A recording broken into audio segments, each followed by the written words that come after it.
sakit! Aray! Aray! Aray! Hindi ko magalayo pa ako. Ang sakit! Wala ka. Baka nanuno ka na. Uy! Matawa talaga to. Aray! Ang sakit! Aray!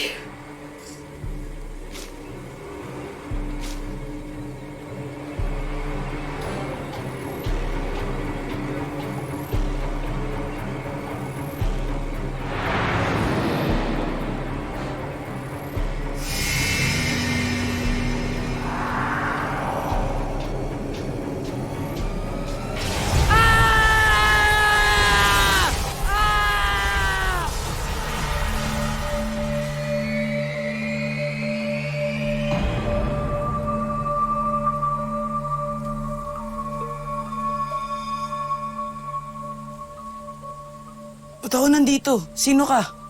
Huwag kang matakot. Isa akong kaibigan. Teka, parang naliligaw ka. Tutulungan kitang makauwi sa inyo.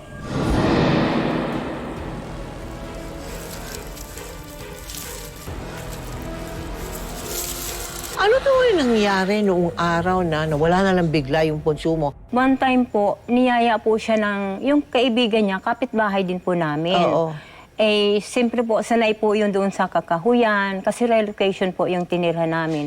May mga ilog po doon. So, yung anak ko po, hindi po sanay doon sa ilog, sa mga kahoy. Eh, sinama po siya doon. Hindi alam ng nanay, nanay ko at ang kapatid niya. So, doon po, nawala po siya roon. Nang bumalik po siya, tila po ba, nag-iiba na yung ugali niya, yung kilos niya. Doon po siya, nauna po yung kaibigan niya. Eh, siya po yung nahuling umuwi po. Matagal ba silang nawala? Siguro po mga yung buong araw na yun. Anong kinikilos niya? Nagsasalita po siyang mag-isa, tapos parang tulala na po siya. Agad na umuwi si Myrna upang alagaan ang kanyang anak na si Rex.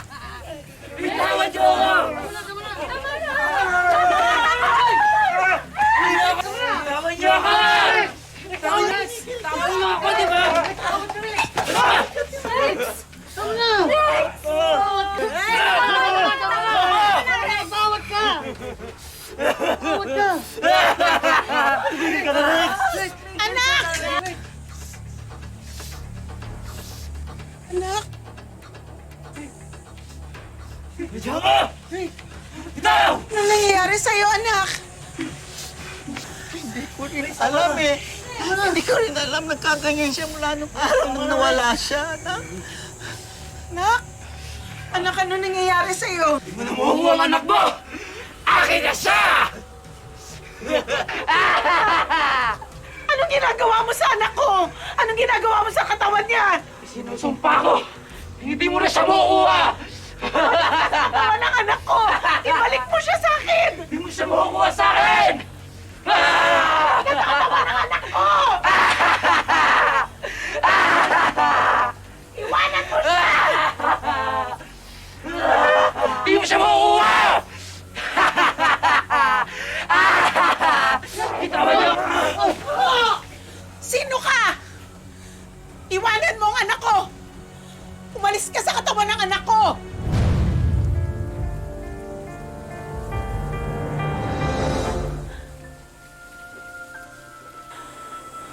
Rex? Ma? Rex? Rex, anak ko. Ano? Anak. Ma? Anak. Anak. Ano nangyari sa'yo? Andito na ako, anak. Andito na ako.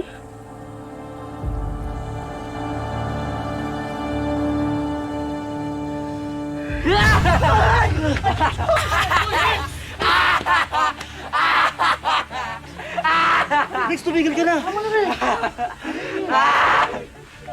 Akin ang anak mo! Hindi mo siya makukuha! Umalis ka sa katawan ng palakawa mo na! Tawan niyo ako! Bayan mo ang anak ko! Anak! Anak! Please! Bitawan mo yan, anak! Iwanan mo ang anak ko! Bitawan mo siya! Bakit mo ba ginagawa ito? Lumayan mo na yung anak ko! Iwanan mo na siya! Mahal na rin! ka magagawa! Simula pa lang, pinatay mo na yung sariling anak mo sa malaloob!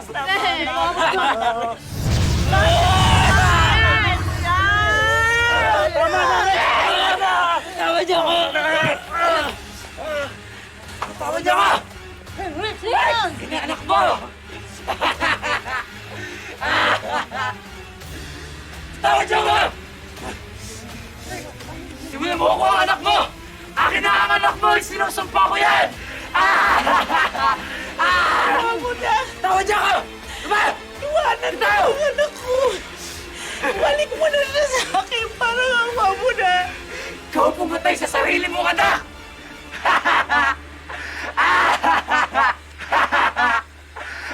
So ano-anong mga ginawa mo mga pamaraan para mapabuti yung kondisyon ni Rex? Uminto po ako sa pagtatrabaho. Tapos doon tinutukan ko po siya. Doon na po ako tumira sa Bicol. Hindi na po ako bumalik sa Maynila. Nag-resign na po ako ng Resign trabaho ka, para oo. doon na lang po akong mag-stay. Saan mo pinatignan si Rex? Saan? Saan kayo nagtungo? Mga albularyo po. Albularyo. Opo. Sunugin ka ng liwanag ng Diyos. Tablan ka ng kanyang kapangyarihan. Gapusin ka ng kanyang kabanalan. Panginoon, balutin mo siya ng iyong banal na apoy. Linisin mo ang kanyang dugo, isip at kaluluwa. Wakasan mo ang anumang sumpa, anumang pananakot, anumang pang-aalipin. In nomine Patri et Filii et Spiritus Sancti. Deus omnipotens, lux eterna et invicta. Expelli omnem spiritum immundum et malignum.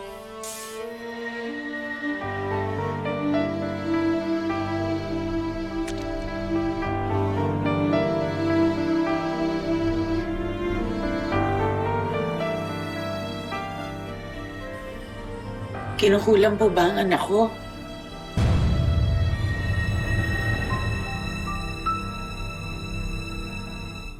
Hindi. May itim na duwende ang sumasanib sa kanya.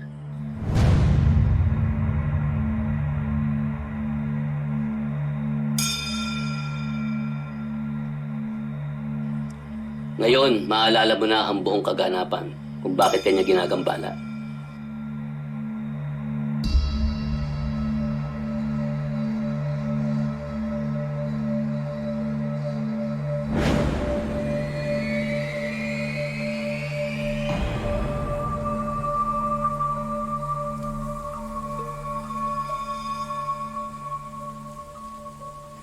Ba't ako nandito? Sino ka? Huwag kang matakot. Isa akong kaibigan. Teka, parang naliligaw ka. Tutulungan kitang makauwi sa iyo. Bago ka umuwi, kumain ka muna.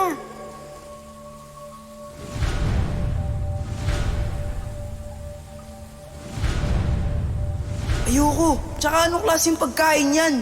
Ba't kulay itim? Sambaho! Ayoko dito. Gusto ko na umuwi. Maawa kayo sa akin.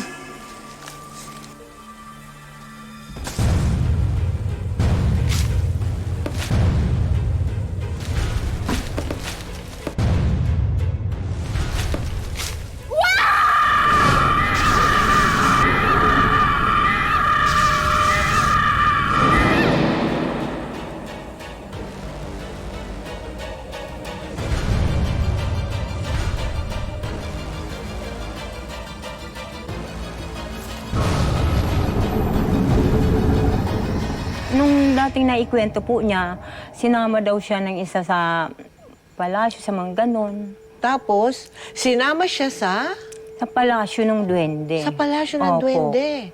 At ano daw ang nakita? Anong ginawa niya sa palasyo ng Duwende? Napakaganda daw po. Tapos hinainan po siya ng mga pagkain po, yung mga itim na pagkain po.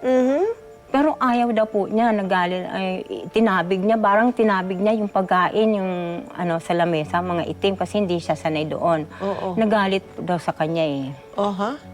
At tapos? Kaya yun, nung nakauwi na siya, siguro kaya nung nagalit siya, ayun, naging tulala na siya, parang gano'n na po. Oo. Nanlilisik na yung mga mata niya, mga gano'n. Tama ba yung natatandaan ko na dyan sa kwentong yan puti yung duwende, pero nung ayaw niyang kainin yung pagkain na itim, naging itim. ang mga duwendeng kasama niya. Opo. Tama ba yung akin naalala? Opo. At iba na daw yung itsura ng mga duwending na nakaharap niya. Iba po. Ano ngayon ang nangyari doon? Ayun po mga itim na duwende po. Kasi yun po yung nagpapaano sa kanya, parang masamang espiritu. Oo nga. Yun ang nagmatapang. Kaya naging matapang siya. Tapos minsan nung gumagapang na po siya. Gumagapang na po siya sa sahig. Tapos yung mata niya parang kaganon, nanlilisik na. Nanlilisik yung mata niya? Opo, sumisigaw siya maghapon.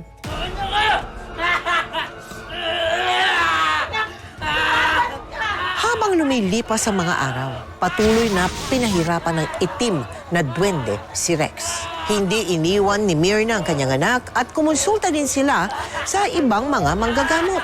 Subalit bigo sila na matulungan ng mga ito